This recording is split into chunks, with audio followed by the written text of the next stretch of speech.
Assalamualaikum warahmatullahi wabarakatuh. Perkenalkan, nama saya Andi Nur Ghazali, masih berumur 23 tahun, masih muda.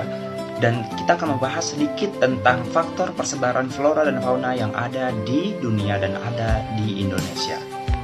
Di dunia ini terdapat berbagai macam lapisan yang menjadi kajian dari geografi. Salah satunya biosfer. Apa itu biosfer?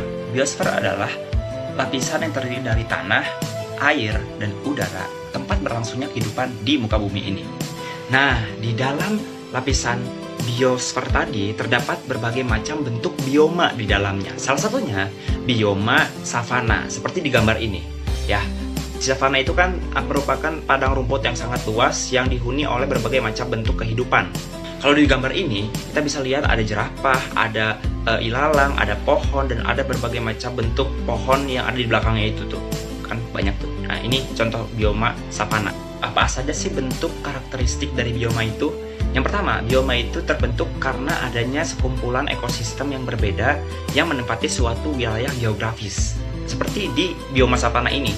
Di dalam bioma savana ini kan terdapat berbagai macam bentuk ekosistem yang ada, dan mereka tinggal di satu tempat yang sama, yaitu bioma savana ini.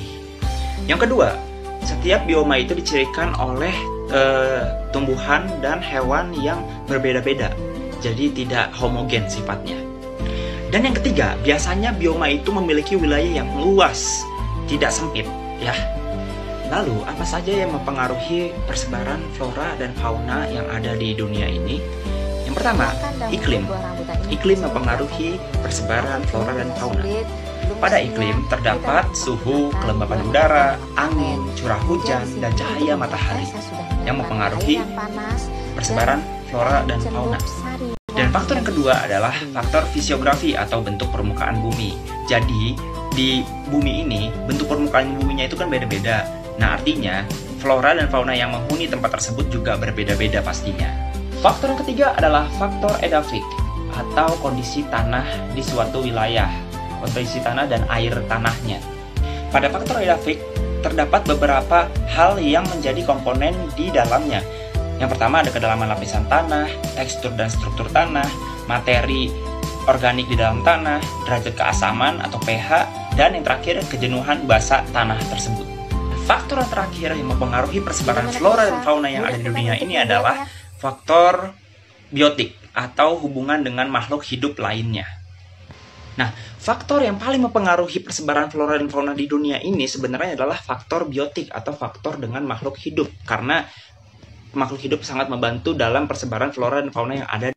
Untuk di Indonesia sendiri, persebaran faunanya itu dibatasi oleh dua garis hayal ini. Yang pertama garis Wallace dan yang kedua garis Weber. Garis Wallace itu memisahkan antara fauna bagian Indonesia Barat dan Indonesia bagian tengah. Sementara garis Weber itu memisahkan antara Indonesia bagian tengah dan Indonesia bagian timur.